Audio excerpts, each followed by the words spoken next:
Hello there, Mad Mike here, and welcome back to the channel. And today we're going to do a trailer breakdown for the new horror comedy Freaky, which is coming to us from Blumhouse Studios again. They are honestly becoming canon films at this point. And this is yet another rehash slash remake slash whatever you want to call it. And it's not advertised as that, but I'm going to tell you the reason why it is. And it's kind of obvious if you know some of the source material that it might be going off of, or it might be aping off of. In terms of source material, I'm talking about other films. Excuse me. But what winds up happening is that, you know, the film is called Freaky. So the film is about a young high school girl and an older guy who is a serial killer, and they switch bodies. So it's the premise of Freaky Friday, but instead of a girl switching bodies with her mom, it is a girl switching bodies with a serial killer. And so now you have that whole aspect of the film, and that's really the big thing, is that, okay, so this teenage, blonde, like, kind of socially awkward girl is now in the body of Vince Vaughn, and Vince Vaughn, who is a insane, very, very intelligent serial killer, is now in the body of a blonde teenage girl who's in high school. So the premise itself is actually kind of funny when you stop and think about it, because you could play this a number of ways, but the fact is, it's basically it's a horror remake of Freaky Friday. It's basically the same thing they did with Fantasy Island, except they're being a little bit more discreet about it, I guess, now, for whatever reason. But so let's get into this. So we have Kathryn Newton, who plays the character of Millie. She's basically the main character we follow around. Even her personality, which is sometimes in the body of Vince Vaughn, her character, Millie, is still the central character of the story. So we start out where she basically just, you go through this little montage. It's kind of, again, very standard teen montage. Oh, the boys don't notice me, and there's a douchebag guy that freaks her out at her locker, and, all this other sort of crap, and all the other girls make fun of her, that type of thing. So it's kind of your standard character for something like this. And then she is actually narrating the entire scene. The character of Millie is narrating her own scenes at the beginning of the trailer, and she basically says that if she was in a horror movie, she'd be the first one to die. And of course, because Vince Vaughn is a serial killer that operates in her town, at some point he manages to find her and stabs her with something that appears to be like a ritualistic knife. I'm not even sure what it is. And then for some reason, when she's supposed to be getting stabbed on the football field, at least as far as reality is concerned, because she's in like a mascot outfit. Like, something happened, she went off, and then Vince Vaughn chases her, he catches her, he stabs her.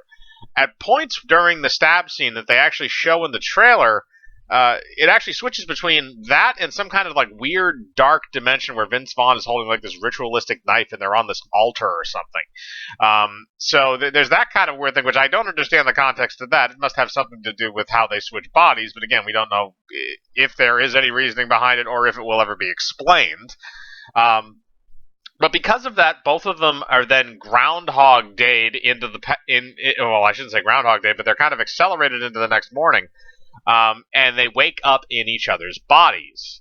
Now, if Vince Vaughn actually did stab the living crap out of her, I would assume that he would then be transported inside of a dead body. So either this is going to be a glaring plot hole in the film, or they're going to fill this in with some kind of exposition where they say that she didn't get stabbed, or the wound got healed, or when the bodies changed, something happened. So that, the serial killer has to be alive in her body for the plot to work.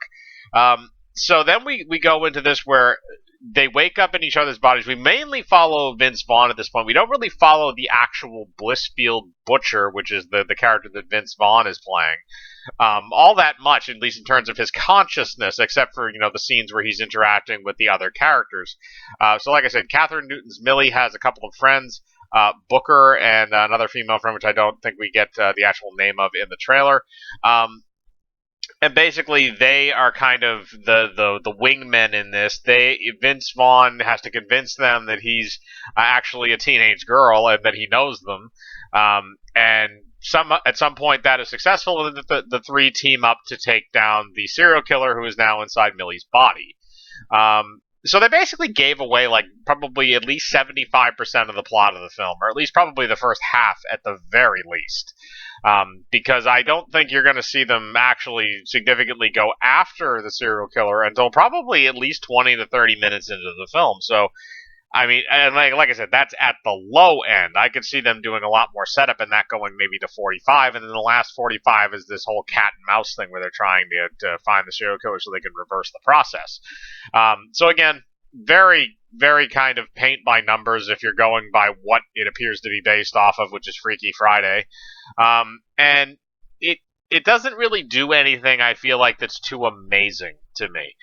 It is kind of funny. Some of the things in it are funny. Vince Vaughn is amusing trying to be a teenage girl. I mean, it is kind of funny. They don't show any of the gore effects. They do sorry, they do show some of the gore effects, but they give away actually a couple of really good kills in this trailer, which is kind of sad to me because I think those are the things when you're looking at a movie like this. Because the other thing, again, because there is a serial killer who is now surrounded by teenagers in a teenage body, the Blissfield Butcher is now going to murder every single one of the teenagers at the high school and proceeds to then do so. And we see a couple of those kills in the trailer. Now, one is a liquid nitrogen kill, or at least what appears to be one, where a girl is super frozen.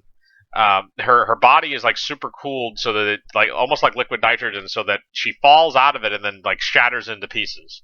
Like that would have been something good to just kind of leave in there. And then there's another one that they give away, which is basically they show you everything but the money shot. You know, the end of it with all the gore is. It appears that she trips a guy and then pushes his head into a circular saw blade, presumably murdering him in bloody fashion. So they give away that kill, which again, that would have been an awesome thing to see on screen, even though you're going to see the money shot in the actual film. But I feel like it gave away a little bit too much in that respect. I think it should have kept those a little bit more restrained. Maybe do the liquid nitrogen kill at the end. Leave the saw blade for the film because you can't even show the whole thing anyway. Or at least, you know, you only see a very, very limited part of that, where I'm assuming there's a lot of lead up and other stuff to that. So you don't see really any other parts of that other than her shoving the guy's head into a saw and then cutting away right before it actually meets, bone meets metal. But like I said, I think it faltered a little bit there. The music was, again, pretty standard. And then moving into the end of the trailer, we really don't see too much else that really tells us any more about the end of the story, what's going to happen. I mean, you can probably guess because it seems like it's kind of lighthearted and humorous, that I would assume that they somehow reverse it and they kill Vince Vaughn, or they kill the Butcher. So something happens where Vince Vaughn's Butcher character winds up dead and Millie winds up back in her own body. I can make a reasonable assumption on that based on what I've seen in the trailer. Now, it does market itself as more of a horror comedy. The only time will tell if it can actually fulfill on the comedic elements. If it can, then maybe it's worth a watch. But as of right now, the trailer did not wow me. But, I want to know what you think. I'm going to link the trailer down below like I usually do, so if you guys want to go watch that, you can. And I want to know what you think. Have you heard of this movie? Are you interested in it? Have you seen the trailer already? What do you think of it? Put your thoughts in the comments below, as usual. I like to read them. Hit the bell for notifications, hit the like button, subscribe, and remember, I live my life free of compromise. Do you?